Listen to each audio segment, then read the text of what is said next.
Война и детям, дети и война. Эти понятия несовместимы. Детям было хуже, чем взрослым.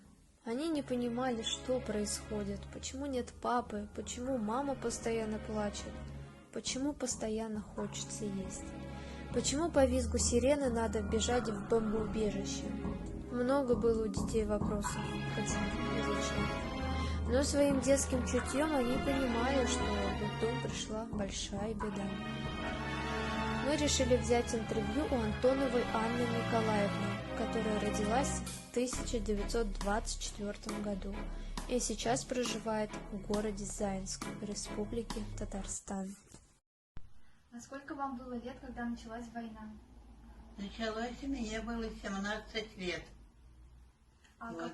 Мне я с 24 года год прибавили мне. Я уехал в Сталинград, вот в войну. 2 года там прожила, тут война началась, нас эвакуировали. Вот я приехала в деревню опять, в Заинский район.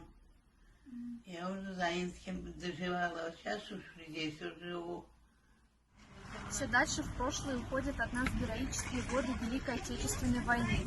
Все меньше и меньше остается очевидцев величайшей трагедии XX века. И мы, молодое поколение, не вправе забывать об уроках этой войны.